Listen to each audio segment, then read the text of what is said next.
안녕하십니까. 고객님만의 부동산 전문 매니저 송도 투데이 부동산 토니투데이입니다.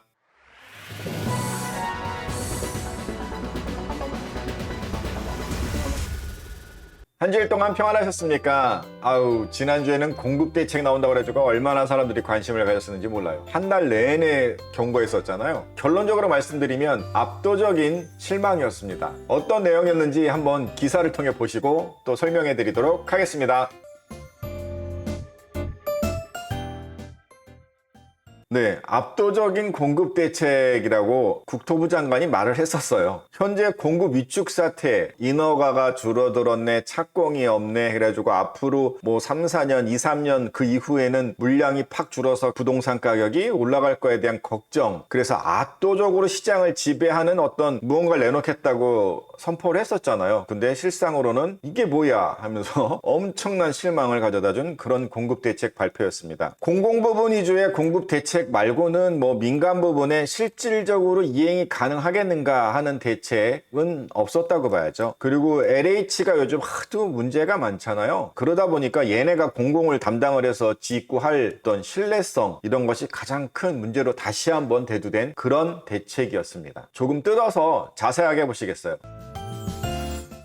네, 부동산 공급 대책을 한번 간단하게 정리해 봤는데 그래도 어려우실 거예요. 그러니까 보시고 이해가 안 가면 그냥 넘어가셔도 됩니다. 이번에 가장 큰 이슈는 공공에서 주택을 공급하는 것과 민간에서 공급하는 쪽에 대해서 지금 대책이라고 내놨어요. 그래서 공공 쪽에서는 12만 호를 추가로 공급을 하겠다. 그리고 패스트 트랙을 통해서 그러니까 모든 인허가 이런 걸 빨리 해주겠다. 그래서 빨리 진행을 시키겠다. 그리고 또 하나가 기추진하려고 했던 그 사업들 있잖아요. 그걸 공정 관리해가지고 빨리 될 수 있는 거는 빨리 돌리겠다. 이런 겁니다. 공공 부분에 있어서는 이 세 가지 정도를 기억하면 되겠는데요. 12만 호는 이런 거 있습니다. 3기 신도시 같은 경우에 용적률을 높이거나 녹지나 이런 걸로 뛰어났던 부분을 갖다가 조금 더 집을 짓겠다라는 거죠. 그렇게 해서 양이 늘어나면 분양가는 좀 떨어지겠죠?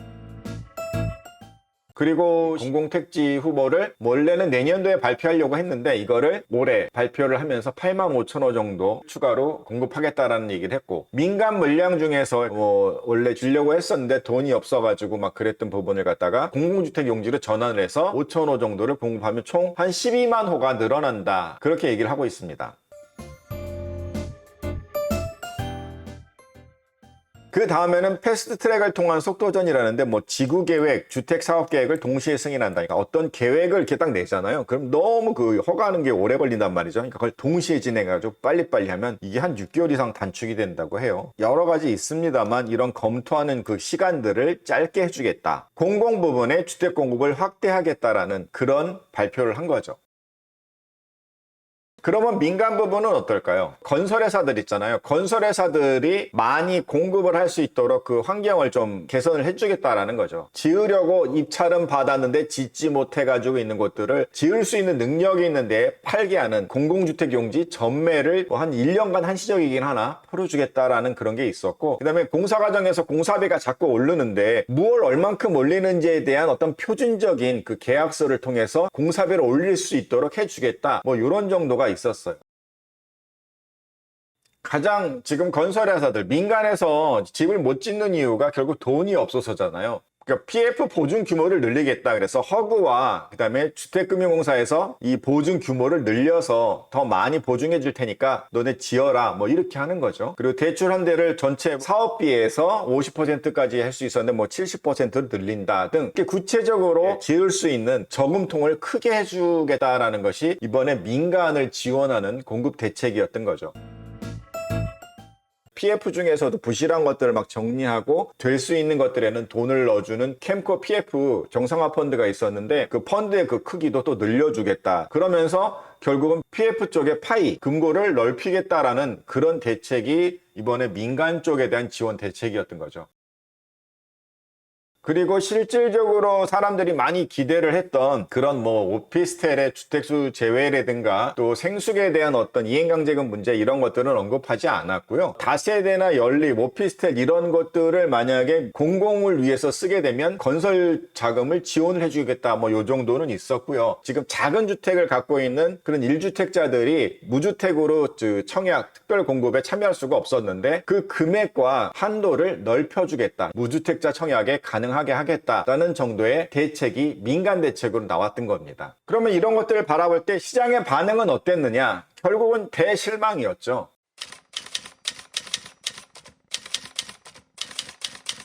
기본적으로 국토부의 공급 대책은 정부 나름의 최선이긴 했습니다. 어떻게 보면은 심리를 잡겠다라는 거거든요. 앞으로 오를지도 모른데 지금이라도 사야 되는 거 아니야? 막 고민하는, 걱정하는 그 어떤 대중들에게 심리적인 안정을 준다고 할까요? 그런데 지금 보시면 지금은 괜찮은데 우리가 가장 걱정했던 것은 앞으로였잖아요. 공공의 공급으로만 버틸 수가 있느냐는 거죠. 그리고 민간의 공급은 얼마나 실질적인 문제가 많은데 민간한테 그렇게 지금 얘기를 한다고 그게 지을 수 있을까요?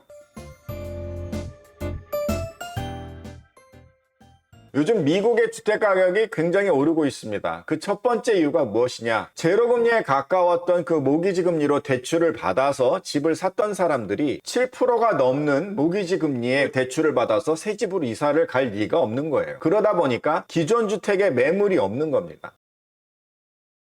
또 하나가 인건비가 오르고 재료비 여러 가지 물가가 올랐으니 이 가격이 올라가야 되는데 사람들이 이 높은 금리를 부담하고 집을 사지를 못한다라는 거죠. 그래서 결국은 일반 주택의 공급이 없고 살 사람들의 부담만 늘어나기 때문에 거래가 줄고 이래서 가격은 오르는데 실질적으로 이익을 보는 사람들이 거의 없는 거죠. 아주 불황인 상태라는 겁니다.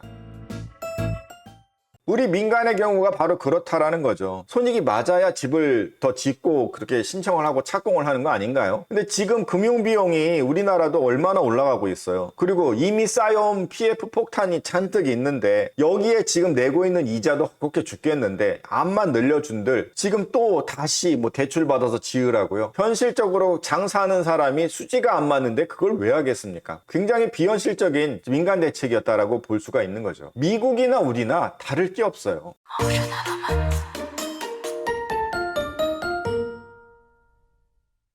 결국 이번에 부동산 공급 대책은 뭐 압도적인 물량 예고했던 것과는 달리 공공의 공급에 일단 참고 있다가 막 좋아지면 민간도 늘릴 테니까 그때 사라, 지금 사지 마, 이게 말이 됩니까? 지금 사람들은 이 높은 금리에도 불구하고 사야 되나 말아야 되나를 고민하고 있는 차에 아무것도 지금 답을 주지 못했다라는 거죠.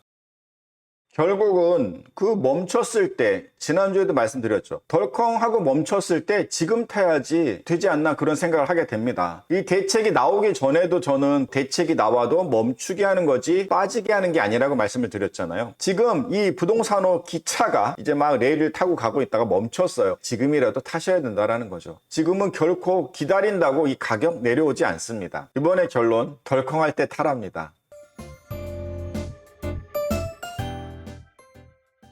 뉴스나 여러 가지를 통해서 들으신 것들에 대해서 제가 조금 더 설명을 쉽게 한다고 하지만 결코 쉽지는 않은 부분입니다. 궁금하신 것들이 있으시거나 자세하게 한번 얘기를 나눠보고 싶으시면 언제든 연락을 주시면 감사하겠습니다. 다음 주에도 더 좋은 소식과 정보를 가지고 오겠습니다. 많이 응원해 주시고 구독해 주세요. 고객님만의 부동산 전문 매니저 송도투데이 부동산 도니투데이였습니다. 감사합니다.